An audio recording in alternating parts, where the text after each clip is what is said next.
Good evening. I'm Jeff Bennett. And I'm Amna Nawaz. On the NewsHour tonight, after the Supreme Court strikes down President Trump's global tariffs, he pledges to keep most of them in place through other means. In the midst of a military buildup, the U.S. considers a limited strike on Iran, but many fear that, too, could lead to an all-out war. And the EPA loosens restrictions on coal-burning power plants, allowing emissions of hazardous pollutants, including mercury. They claim affordability, but in the fine print of their own document, they admit that this repeal will have no impact on electricity prices.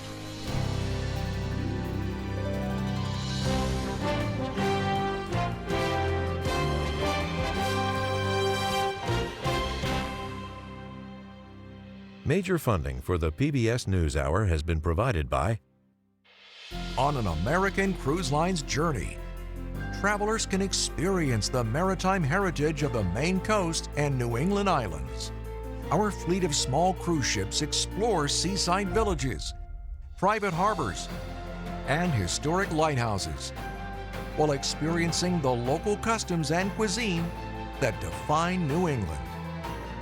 American Cruise Lines, proud sponsor of PBS NewsHour. Friends of the NewsHour, including Jim and Nancy Bildner, and the Robert and Virginia Schiller Foundation. The Judy and Peter Bloom Kovler Foundation, upholding freedom by strengthening democracies at home and abroad.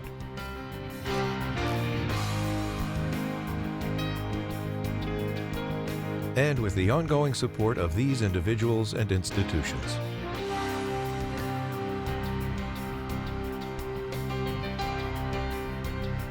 And friends of the NewsHour.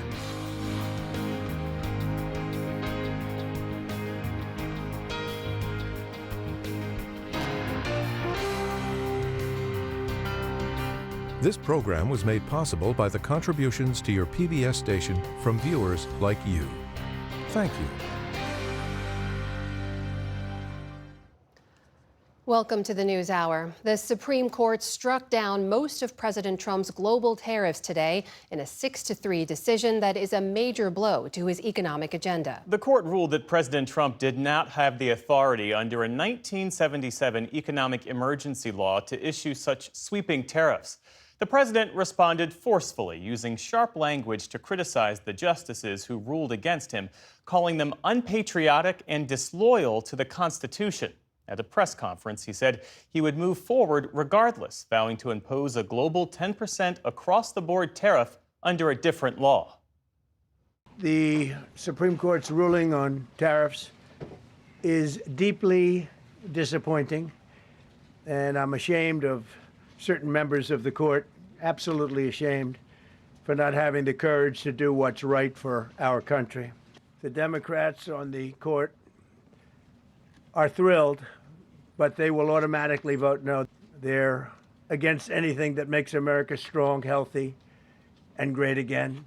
They also are a, frankly, disgrace to our nation. Although I firmly disagree with the court's holding today, the decision might not substantially constrain a president's ability to order tariffs going forward. That's because numerous other federal statutes, which is so true, authorize the president to impose tariffs and might justify most, if not all, of the tariffs issued in this case. Even more tariffs, actually. And we start our coverage tonight with the NewsHour Supreme Court analyst and SCOTUS blog co-founder Amy Howe. Amy, it's always good to see you. I want to read part of the Chief Justice's opinion in this case, where he challenges the president's decision to impose the tariffs. He says in part, quote, "The president asserts the extraordinary power to unilaterally impose tariffs. In light of the breadth, history, and constitutional context of that asserted authority, he must identify clear congressional authorization to exercise it." So what are your key takeaways from today's ruling and this rebuke of the president's approach? So this ruling didn't come as much of a surprise after the oral argument. It seemed like the Supreme Court was likely to strike down the tariffs. The real question was how many justices would join to strike the tariffs down, and would they be able to coalesce around a particular rationale. I think probably from the justice's perspective, it's not a personal rebuke as much as it's a legal rebuke. Under the court's precedent, for the president to exercise this kind of sweeping power, they're saying Congress needs to be really clear before it hands over that power. And they're saying, we just don't see it here this time. Well, the president, as we saw in that press briefing, he attacked the justices personally, and he also criticized the way they wrote the decision, saying they invalidated the tariffs but didn't clarify what should happen to the revenue already collected. I said, well, what happens to all the money that we took in? It wasn't discussed. Wouldn't you think they would have put one sentence in there saying that keep the money or don't keep the money, right? I guess it has to get litigated for the next 2 years. So they write this terrible, defective decision, totally defective. So what do you make of that? And earlier this evening, you have the governor of Illinois, J.B. Pritzker, demanding a $1,700 refund per family for the people of his state. The only real reference to it is in Justice Brett Kavanaugh's opinion for the 3 dissenting justices. The lack of reference to the refunds is complicated by the fact that the litigants who were actually before the Supreme Court in these cases had been promised immediate refunds by the federal government if they prevailed. And it wasn't actually part of the question before the Supreme Court. The only question before the Supreme Court was, does this federal law, the International Emergency Economic Powers Act, authorize the tariffs that the president imposed? Could the Supreme Court have said something about the refunds? Maybe, but it wasn't entirely surprising that they didn't do it. The way the president attacked the justices, what does that reveal about the relationship between the president and the Supreme Court in this moment? Well, in this moment, clearly it's not good. The Trump administration, particularly on the court's emergency docket, had been on a long winning streak in the Supreme Court for basically all of 2025. There was something like 24 straight victories on the emergency docket. The Trump administration is likely to prevail in some other important cases involving executive power, including the question of whether or not the president has the power to fire the heads of independent agencies like the Federal Trade Commission and the Consumer Product Safety Commission for any reason at all. You know, in the past, he has referred to the justices that he has appointed as my justices. And so, you know, he feels, I think, betrayed by Justice Neil Gorsuch and Justice Amy Coney Barrett, who were in the majority today and who he appointed. So I think he, you know, feels like the Supreme Court possibly is there to rubber stamp his policies, and with Justice Barrett and Justice Gorsuch, perhaps a bit transactional, that they are there because he appointed him and they should support him. Amy Howe, thanks as always for your analysis. Thank you. For more on what today's ruling means for the economy, we're joined by Natasha Sarin, professor of law and finance at Yale University and president of the Budget Lab at Yale. Good to see you, Natasha. So we got this Supreme Court ruling at 10 o'clock Eastern. By 2 p.m., the president had announced a new slate of tariffs. Help us understand which of the tariffs are now gone and which are in place. So I will say it is a bit of a whirlwind. And the nature of what happened this morning was you basically had the president having effectuated across the board tariffs on allies and adversaries alike at levels that we haven't seen in the last century. The Supreme Court said that about 2/3 of those tariffs, the tariffs that had been issued under this particular authority called IEEPA, were invalidated as a result of their decision.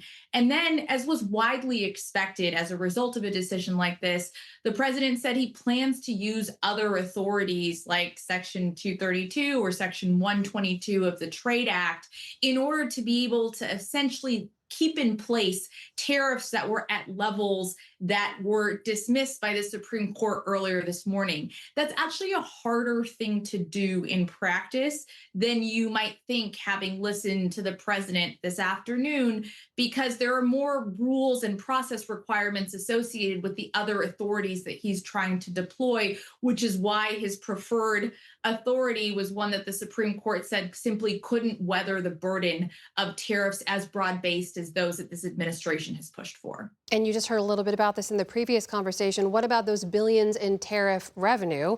Could retailers and manufacturers see some kind of a refund? Could consumers as well? You know, what's so interesting is that in oral argument, Justice Amy Coney Barrett said, won't it be a mess with respect to trying to think about what to do with the fact that about $140 billion of revenue have already come into the fisc as a result of these tariffs that were at play in this Supreme Court case. Justice Amy Coney Barrett ultimately ruled to invalidate those tariffs along with the majority. But Justice Kavanaugh said explicitly, this is in fact going to be a mess, recalling her in oral argument. And the decision says literally nothing with respect to what is going to happen with respect to those refunds. One reason why that really matters to consumers is a large chunk of those $140 billion that have already been paid into the fisc as a result of these tariff levels have actually been passed through in the form of higher prices. We estimate, my colleagues and I at Budget Lab, that costs the average American household around $2,000 a year in higher prices. But if there are any refunds, they're going to go to the firms, the importers of goods. And so how that ultimately plays out with respect to the consumers seeing these dollars, that's an open question. How these refunds would even work in practice, big open question that this decision says nothing about. Natasha, what about this new 10% global tariff that the president also announced? Given how the Supreme Court just ruled, does he have the authority to do that, or does he need Congress? You know, part of what I'm worried about with respect to these alternate trade authorities is you're almost in this tariff legal uncertainty doom loop where he's effectuating these 10% across the board tariffs that were in place this morning before this decision landed through this alternative authority. I'll note that this alternative authority only gives him the capacity to keep those tariffs in place for 150 days. What happens after those 150 days, who's to say? But even for those 150 days, does he have the power under this authority to levy tariffs like this? It's never been tried before, and it's ultimately something that is likely to reach the Supreme Court in some capacity over the course of the months and years ahead. And so I think tariff uncertainty is here with us to stay for quite some time. And I suspect this is not the last time that the highest court in the land is going to be weighing in on these questions. You look at the economic impact of all of these things in the minute or so we have left. With the existing tariffs that are still in place, with this new 10% global tariff, what's the economic impact you're looking at there? So what we know is that tariffs are at their highest level that we've seen over the course of the last century. As a result of today's Supreme Court decision, tariff rates fell from something like an effective tariff rate of 16% to around 9%. But they rose way back up as a result of these 10% across the board tariffs that the president announced this afternoon that basically held in place a large chunk of his existing tariff agenda. And all that is to say, these are the most inflationary policies in our lifetimes. Tariffs are a tax on the American consumer to the tune of several $1,000s of increased prices every year. And at a moment when the American people are still grappling with post-pandemic inflation, higher prices for literally everything that they consume than they remember just a few years ago, it is striking that we are pursuing these types of inflationary policies and really to no economic end that has been clearly articulated from this administration. Natasha Sarin, president of the Yale Budget Lab, thank you so much for your time. Thanks so much for having me. And turning now to one of the plaintiffs from today's case, that's Rick Woldenberg, owner of the Chicago-based small toy manufacturer Learning Resources. Welcome back to the NewsHour. Thank you for having me. Rick, last November you told us your tariff costs had risen sixfold, more than sixfold in fact, in a single year. So what was your reaction when you heard the Supreme Court decision today? Well, obviously we were very gratified to have the support of the Supreme Court. We felt vindicated in our assertion that the tax that we were paying was unlawful. I can also tell you that it was a demonstration of the rule of law in action. And so I was comforted by the fact that I felt that the court was impartial and applied the law as written. That's important to everybody. The tax, as you describe it, the added cost, how much of that did your company absorb and how much did you have to pass on to customers?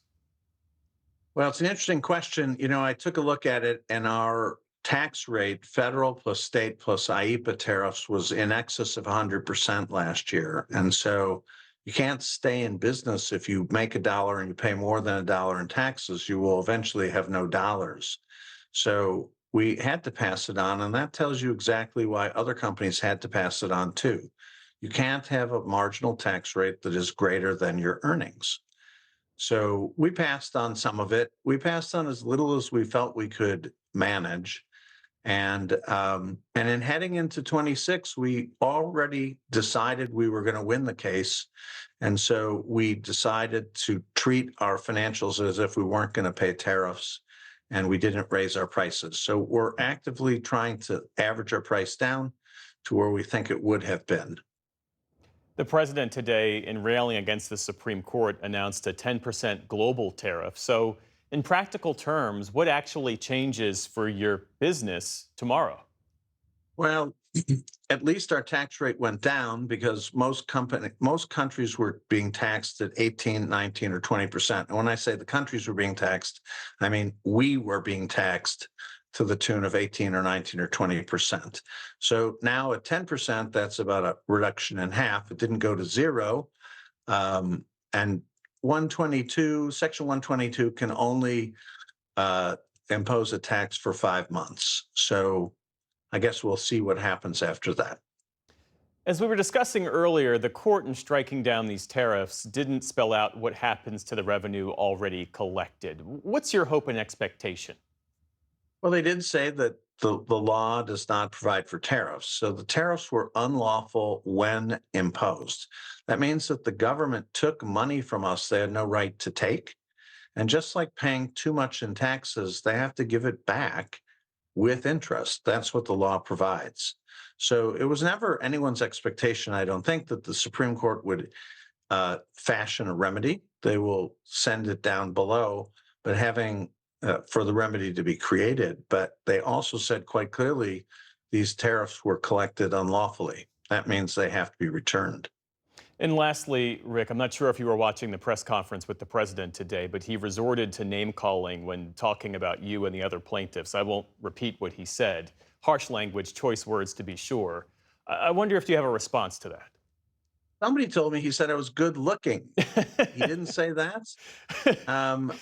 You know, I don't think that these issues are solved by pointing fingers, and I've not allowed our case to become political. So I don't have to take the position that we are against an individual like Mr. Trump. We were against the misapplication of law, and that's what we said. And so I'm not sure that any reply is necessary. Our company is located in Chicago. We make educational products that go into schools and homes. I don't know why anyone would be angry at us. Rick Woldenberg, owner of the small toy manufacturer Learning Resources. Thanks again for joining us. Thank you.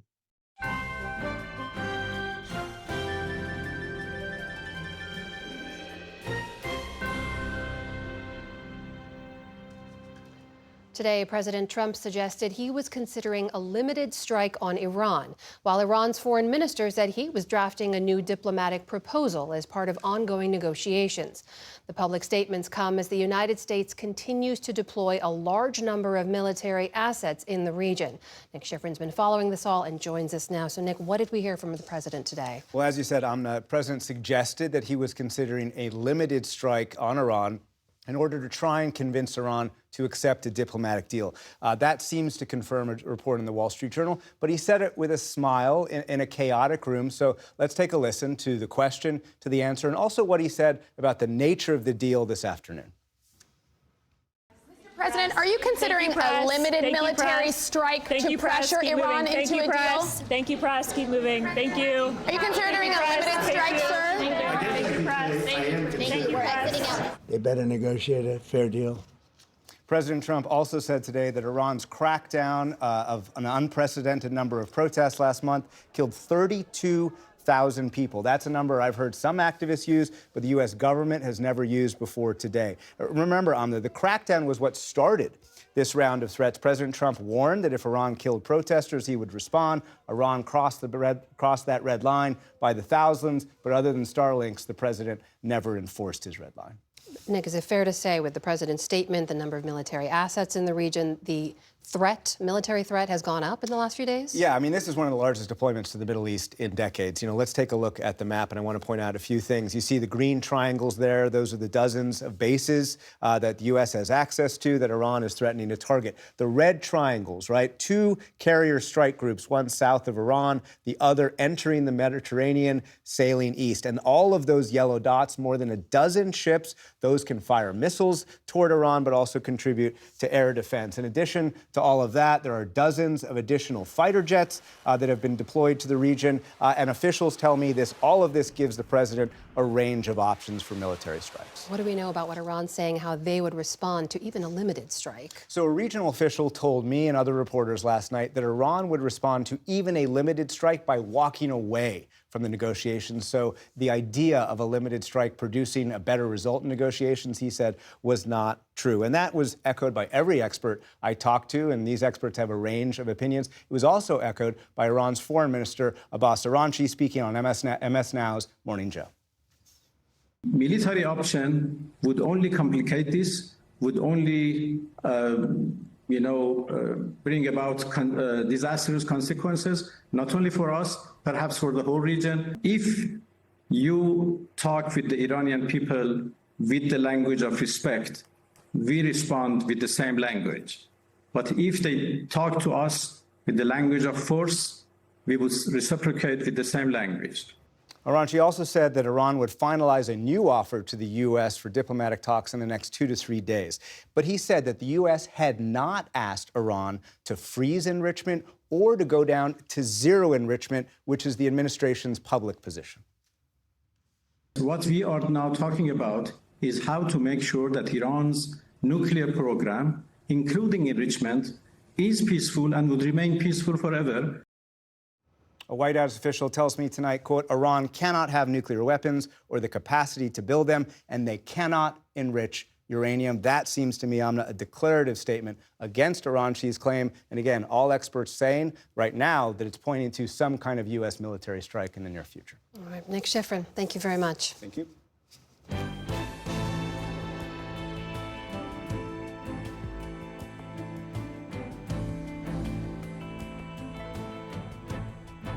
We start the day's other headlines with the latest fallout from the Jeffrey Epstein files. Police searched the former home of Andrew Mountbatten, Windsor, located on the grounds of Windsor Castle, west of London. The king's brother had lived there for decades until his eviction earlier this month. The search comes a day after he was arrested on suspicion of misconduct in public office related to his friendship with the late convicted sex offender. The former prince was released after nearly 11 hours. Separately, the lobbying firm, co-founded by Peter Mandelson, has halted operations. The former British ambassador to the U.S. has come under increasing pressure due to his ties to Epstein.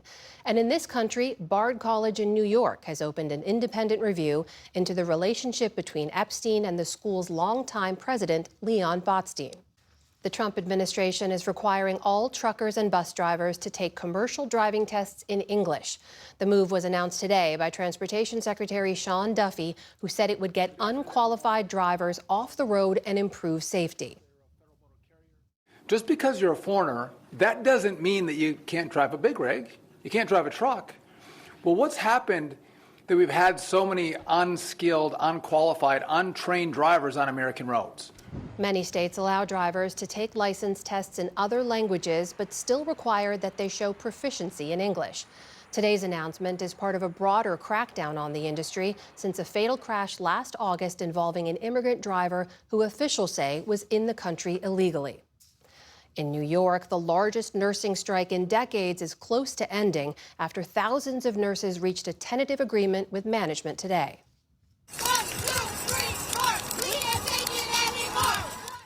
More than 4,000 nurses at New York Presbyterian Hospital had been on the picket line for more than a month.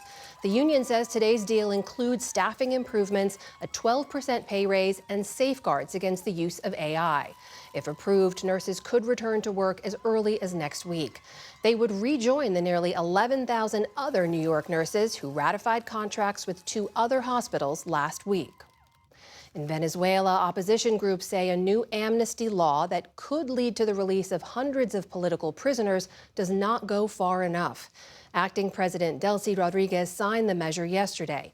It signals a broad shift in policy towards such prisoners, but has upset some families by excluding certain groups like detained military members. Opposition leader Juan Pablo Guanipa had been under house arrest. The bill granted his freedom, but speaking to reporters, he warned of a long fight ahead. The important thing is not the law. The important thing is political will. I am sure that all those who are outside will be able to return and that we will be able to have all political prisoners released. That is what has to happen, and that is the pressure that we have to exert. A Venezuela-based rights group estimates some 600 people remain in jail for political reasons. House Speaker Mike Johnson's office denied a request for the late Reverend Jesse Jackson to lie in honor in the U.S. Capitol Rotunda.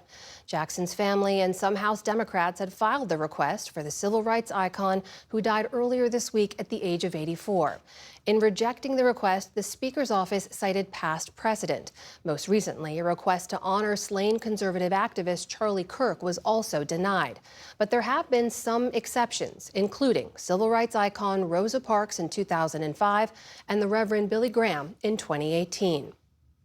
Even before today's tariff announcement, a pair of economic reports raised new concerns about the health of the U.S. economy. The Commerce Department said today that the fourth quarter GDP rose just 1.4% when compared to the year before. That was due largely to the effects of the government shutdown and was less than economists had expected. A separate report showed a vital gauge on inflation rising 2.9% in December, well above the Fed's preferred target of 2%. On Wall Street today, stocks posted decent gains following the Supreme Court's tariff decision. The Dow Jones Industrial Average added 230 points on the day. The Nasdaq rose 200 points, or nearly 1%. The S&P 500 also ended in positive territory. And tributes have been pouring in for actor Eric Dane, the Grey's Anatomy star who passed away yesterday. McSteamy! Woohoo! Is that what you're calling me now, McSteamy? Dane made his first appearance as plastic surgeon Mark Sloan, also known as McSteamy, exactly 20 years ago to the day of his passing. He played that role from 2006 to 2012.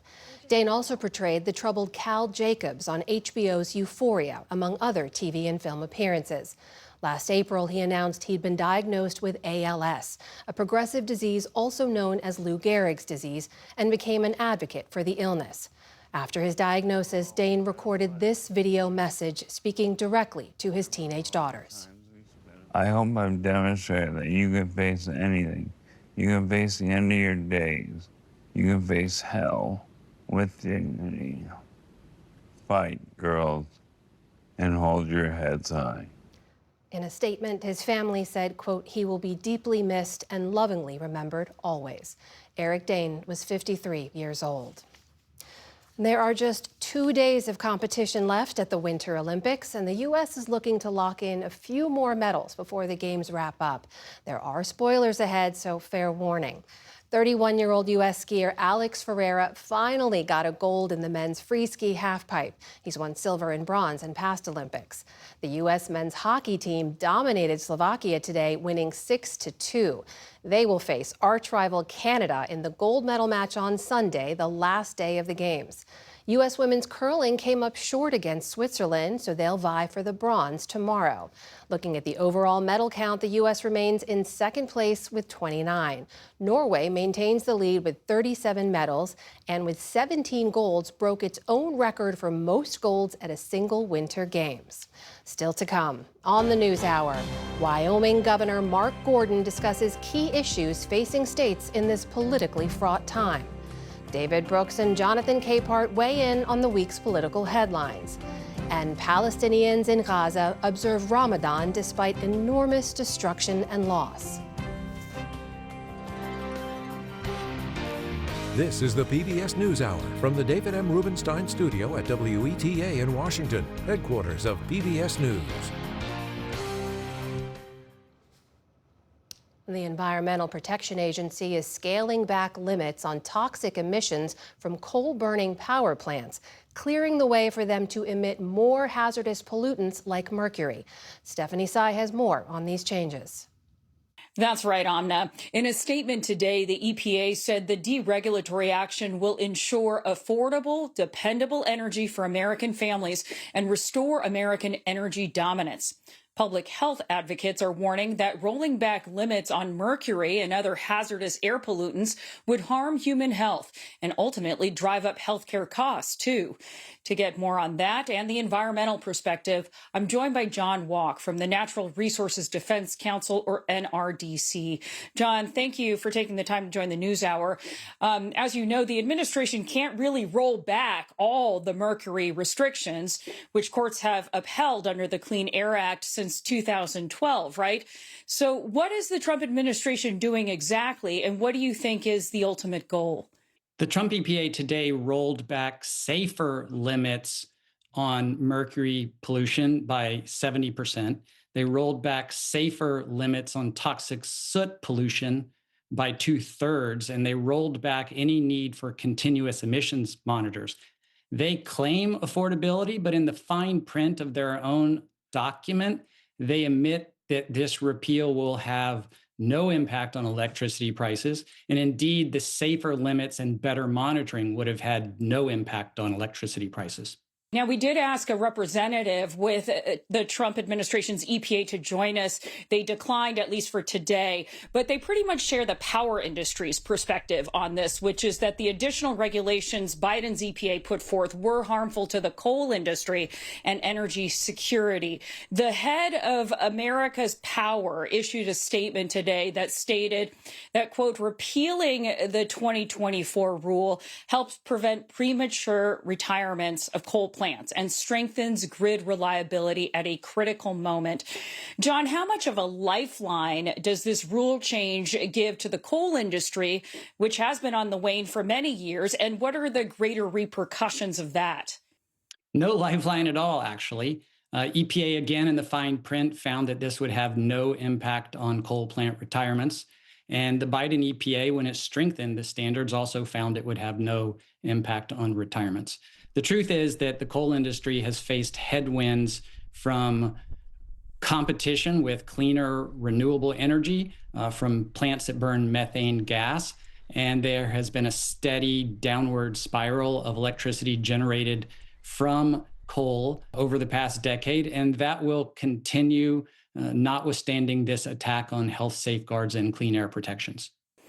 We've seen the Trump administration strip away greenhouse gas emission limits as well. But what makes this EPA rule different from what I understand, John, is this directly impacts human health. Remind us what the science tells us about exposure to mercury, its impacts on the human body, particularly babies and developing fetuses, and what you see as truly at stake here. What's at stake is more mercury emissions that are a brain poison, and they poison and harm the developing brains of the fetus, of young children, babies, children all the way up to 12 or later, actually. So it is causing learning deficiencies, it is causing IQ loss, and that's in addition to all the other health hazards from rolling back the toxic soot pollution limit, which contributes to cancer and birth defects and infertility, miscarriages, and much more. You mentioned that the amendments put forth by the Biden administration included a requirement for so-called continuous emissions monitoring at power plants. That goes away with this rule change under Trump. Talk about the significance of that. I was even floored by this when I read EPA's documents today. They admit in the fine print that eliminating a continuous emissions monitor at a coal plant, and there are about 200 in the United States, will save that coal plant $14,000. Now, coal plants and coal companies in this country have revenues of tens to 100s of billions of dollars, and they are saving coal plants $14,000 per year for each monitor. The truth is that Americans would have gotten far more benefit and transparency from requiring continuous monitors that show hourly emissions of toxic pollution, which in turn drives better reductions in pollution and better compliance. The Trump administration wanted to eliminate all of those goods in order to save $14,000. That is John Walk with the NRDC. John, thank you for joining us. Thank you, Stephanie.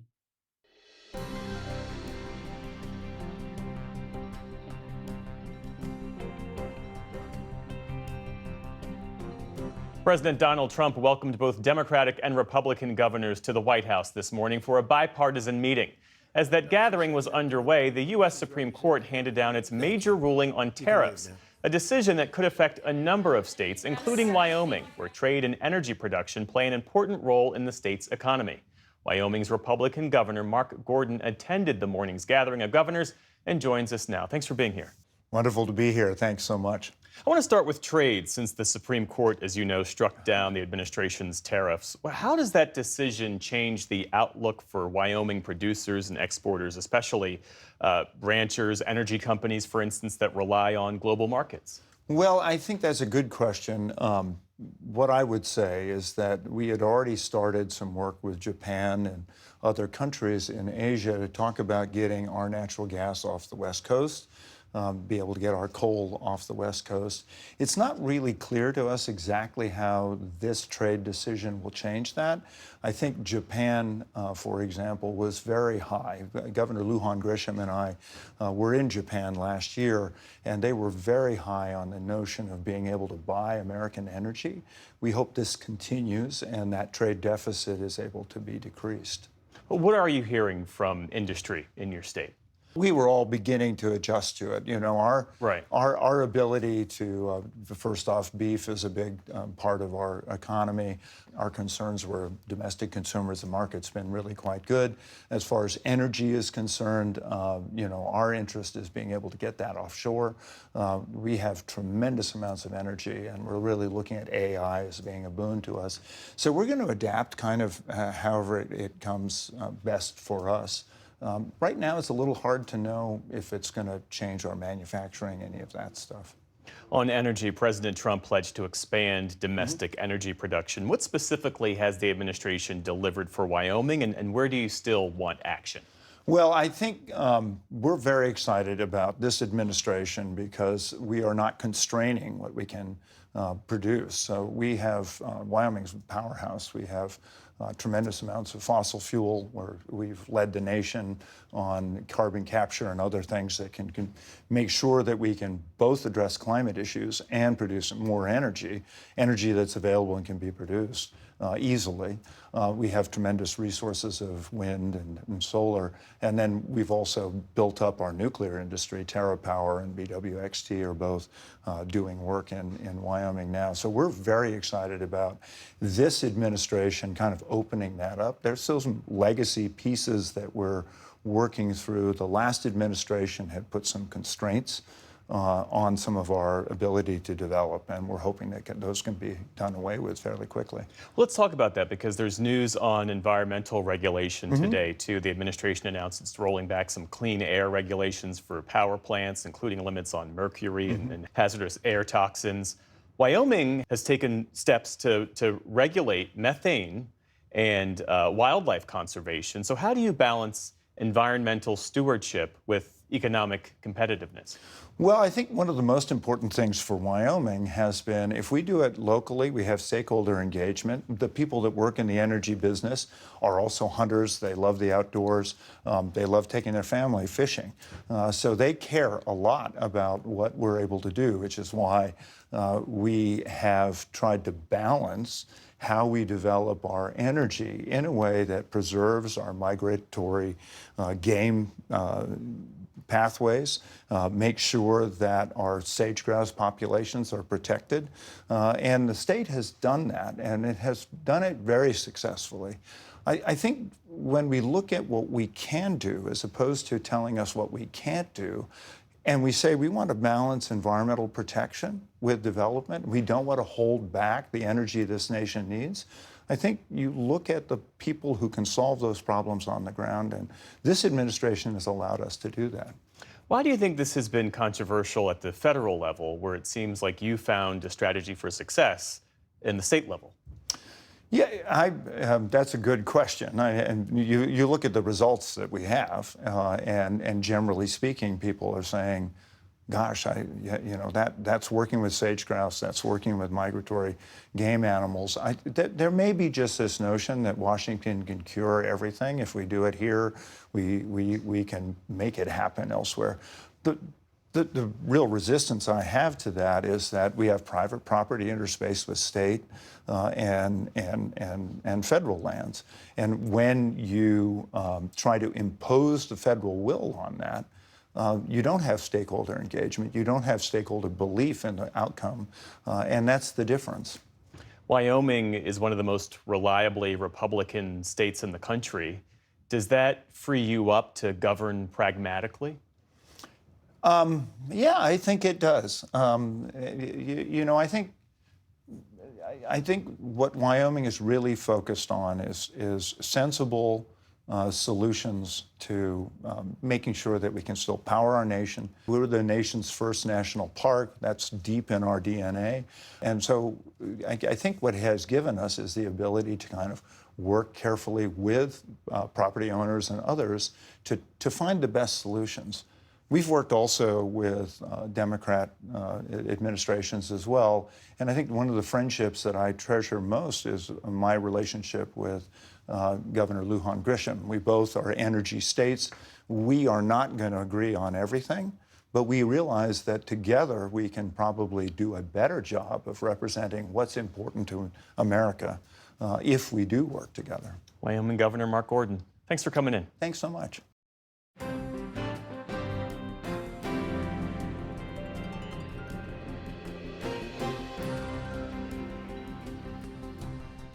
The Supreme Court's tariff ruling and President Trump's response topped off a week that saw key developments on the international stage. For more, we turn now to the analysis of Brooks and Capehart. That's David Brooks of The Atlantic and Jonathan Capehart of MS Now. Good evening to you both. So, David, we'll start with you. Jonathan, feel free to take a sip of water if you need it. The key takeaways of this Supreme Court tariff ruling, as you see them. Well, it'll make tariff issuing harder. Certainly will not make them go away. Trump has made that perfectly clear. But just on the substance of it, it's become clear that this tariff policy is a gigantic economic failure. It was designed to increase manufacturing jobs in the United States. Manufacturing jobs have continued their decline, maybe at an accelerated rate. At the same time, according to a Fed study this week, 90% of the costs are passed on to American consumers, so it's a tax on Americans. And then it's led to inflation. But the big picture here is that the Supreme Court has had a pretty consistent line on federal power. They've given Trump a lot of broad latitude to run the executive branch, but they have not given him broad latitude to run the legislative branch. They've said this is a clear legislative thing. It's in the Constitution, taxing and spending, tariffs, it's right there. And they are trying to draw a line around the presidency. Back in like 1973, 74, a historian named Arthur Schlesinger wrote a book called The Imperial Presidency about Richard Nixon. That wasn't even close to where we are today. This is the most imperial presidency in American history. And the worst part is it's accompanied not only by a president who wants to grab every power, but a Congress whose power is imploding voluntarily. And so part of the problem here is the unwillingness of Congress to do their job. And that leaves a vacuum that Trump can fill. Jonathan, what about that? President Trump has for years now pushed the boundaries of executive authority in his first term and in the first year of his second term. How significant is it after years of the Supreme Court really reinforcing his expansive view of executive power, two of the justices he appointed effectively broke with him today? It's a good sign that the Supreme Court isn't as in lockstep with the president as a lot of people feared. The other thing, excuse me, it says to me, never swallow just before your own saliva, just before you go. My apologies. But the other thing about the ruling is, to David's point, the justices basically said in the ruling, you know, Mr. President, there is a way to do what you want to do, and it's by doing it with the legislative branch. So as much as it was a smackdown of the president and his overreach, it was a reminder to Congress that basically, yo, you guys have a job to do. The Constitution lays it out. Get to work. Whether this Congress with this Republican majority, and particularly with this Republican speaker, whether they will take the Supreme Court up on its opportunity to do its job remains to be seen. Well, after the ruling, the president took to the White House briefing room. He spoke for 45 minutes, and he escalated his attacks against the court and the justices themselves. The Supreme Court's ruling on tariffs is deeply disappointing, and I'm ashamed of certain members of the court, absolutely ashamed, for not having the courage to do what's right for our country. They're very unpatriotic and disloyal to our Constitution. Disloyal to our Constitution. Is there a point at which the president's rhetoric, maybe we're already there, becomes corrosive to the institution itself? Well, Donald Trump has never had an honest disagreement with somebody. And we say, oh, I disagree with you, and without him going ad hominem. And that is just his nature. It is the nature of somebody with a narcissistic personality disorder to think I am the center, and everything that's an assault on me cannot be anything but a shameful attack on all that is right and good. And so it's very hard, you know, we travel around the country, we meet people trying to heal America, trying to build conversations, and it's just frustrating that all these people are doing this work around the country. At the same time, day by day, there's a shredding from the top. And so there's these forces of humanization that are trying to have a decent country, and then the shredding from the top is just a constant battle of forcing dehumanization. As we've been speaking, the president signed the executive order establishing this 10% global tariff. It expires in 150 days unless Congress extends it. Does that, though, Jonathan, set up a trap for Republicans in Congress? Given how unpopular tariffs are, they're certainly going to be pressured by President Trump to fall in line. And they're going to be pressured by Democrats who want to do something about the president's tariff regime. So yeah, they're in a trap, they're in a quandary, they're in a bind, just as they are in a trap, in a quandary, in a bind. Let's not forget, there's still a partial government shutdown, and we haven't heard, at least I haven't heard anything about any kind of negotiations to reopen the Department of Homeland Security. And on the president's remarks, going after the Supreme Court, the same Supreme Court that gave him immunity for official acts, and he was all happy about them then. But of all the shameful remarks he gave in that press conference, when he said not only that he thought that those justices should be ashamed, but that their families would be ashamed of them. And that, to me, just when I thought he couldn't get any lower, he gets lower. And I don't know why I keep thinking he won't go any lower, but he does. But that, I thought, was really shameful on the part of the president. Let's shift our focus to the president convening this past week, the first meeting of what he's calling his Board of Peace. Dozens of international leaders, you see them there, discussing ongoing conflicts, including Gaza, the rising tensions with Iran. David, we've spoken on this program about U.S. retrenchment. Is this a reassertion of American leadership, or do you see this as executive overreach in the foreign policy sphere? Yeah, it's not ideal what he's doing. And I'd say it's not ideal for a couple of reasons. One, there's really no recipe for how you're going to get Hamas to disarm. And unless you do that, there's going to be no investment. And so unless you have a strategy for that, you really don't have a plan. Second, there's not enough Palestinian input there. This is their place, and eventually we hope their country. And they should be beginning the redevelopment of their own country with outside assistance. Nonetheless, I think this is worth a shot. I think America has led international development programs for, all through the 20th century. And some of them worked and some of them didn't. But I don't see anything else on offer to get Gaza some aid. The UN has totally morally bankrupted itself in that region. They're not going to do anything. They don't have the trust of the Israelis, let alone other people. And they shouldn't have our trust, at least on this issue. I'm not a big UN basher, but on the Middle East, they've sacrificed their moral authority. And so I don't see anybody else doing it.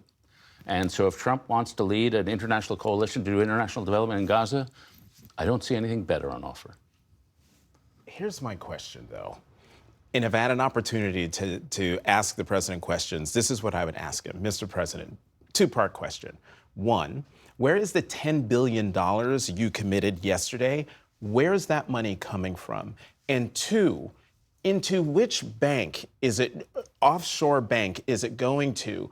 A bank that you, as the leader of this board, gets to decide where this money goes, and you decide how that money is spent. Why shouldn't the American people think that the money that you are using, taxpayers' money, isn't going to end up in your own pocket or the pocket of your family and not make it to Gaza? That is the question that I would love to ask. In the time that remains, I want to get your reflections on Jesse Jackson, the civil rights icon, two-time presidential candidate who passed this past week at the age of 84.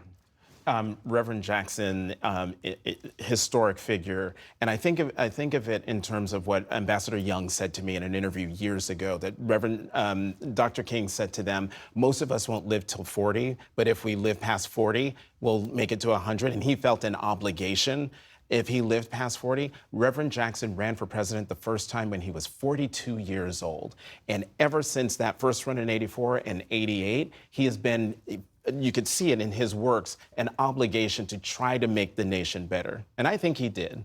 David? I began my career as a columnist south side of Chicago, and Jefferson Jackson, the Rainbow Coalition, was there. Harold Washington was mayor at the time, a great politician. Jackson, a great rhetorician. And those two were sort of rivals because they were very sort of different kinds of people. But think of it, Jackson was instrumental to the civil rights movement, but he also really was a formative influence on the modern American progressive movement.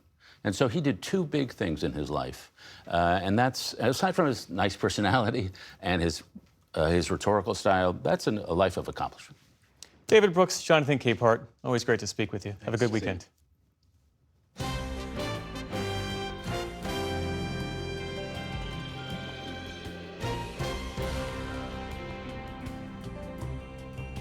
The holy month of Ramadan is celebrated by over 1.5 billion Muslims around the world. For Palestinians in Gaza, Ramadan is defined by hope amid destruction and loss.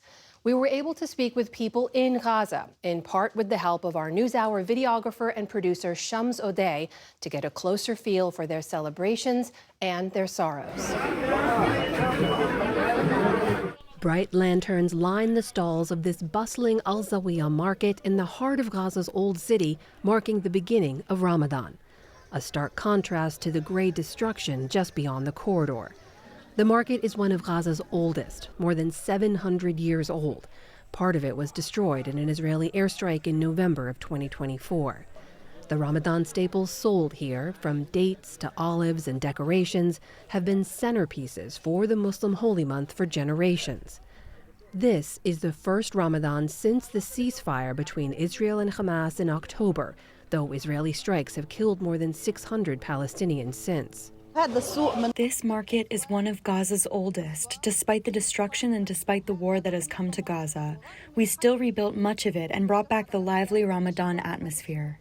During this month, Muslims fast from sunrise to sunset and immerse themselves in religious practices. But this year, the high cost of living and the shadow of the war have taken a toll. Shopkeepers like Loe Al-Jamasi know this all too well. People have been deprived of Ramadan decorations today because they don't have electricity. The cost of lanterns is also high because goods have not been allowed to enter. This lantern is now double the price. Saeed Al-Saga has been selling pickles at the market for 20 years. This year, he says the vibrant Ramadan atmosphere is also heavy with grief. We are working hard to restore our smiles here and bring Ramadan back to its celebratory form, but the pain remains. I mean, Ramadan comes and you have lost most of your family members, your neighbors, your friends, and your relatives. So Ramadan comes with the taste of loss. Families that once filled multi-room houses with laughter and feasts in the holy month now live in eerily quiet tents. For Amal Al-Samri and her children, this is now home. Before the war, life was beautiful. We used to visit relatives, and I would go to my parents and siblings. I would go down to the market to shop for the house and prepare for Ramadan. Today, there's nothing. We are living in tragedy. Outside the tents, children infuse their bleak surroundings with color. Decorating for Ramadan creates room for joy, even if it's simple. Of course, today we are talking about children in Gaza whose survival is a success story internationally. We want them to experience happiness and dreams to welcome the holy month of Ramadan. Their artwork, a defiant hope, on display for all to see. Another sunset brings another day of fasting to an end, in a Ramadan ripe with reflection, but this year also resilience.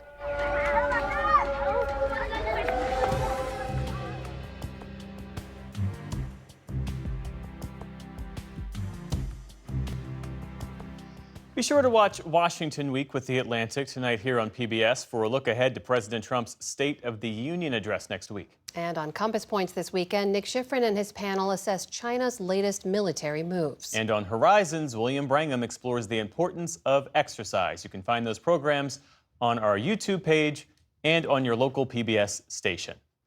Well, that is the News Hour for tonight. I'm Jeff Bennett. And I'm Amna Nawaz. On behalf of the entire News Hour team, thank you for joining us and have a great weekend. Major funding for the PBS NewsHour has been provided by the ongoing support of these individuals and institutions, and friends of the NewsHour, including Kathy and Paul Anderson, and Camilla and George Smith. The Walton Family Foundation, working for solutions to protect water during climate change so people and nature can thrive together. The William and Flora Hewlett Foundation, for more than 50 years advancing ideas and supporting institutions to promote a better world at hewlett.org.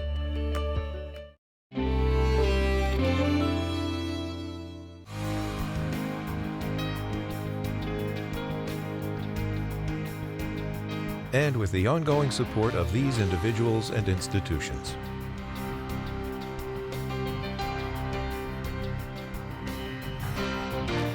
And friends of the NewsHour.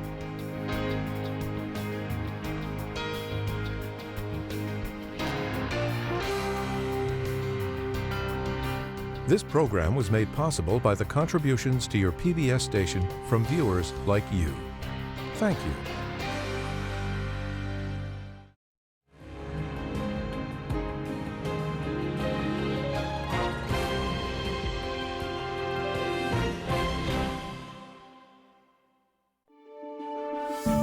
You're watching PBS.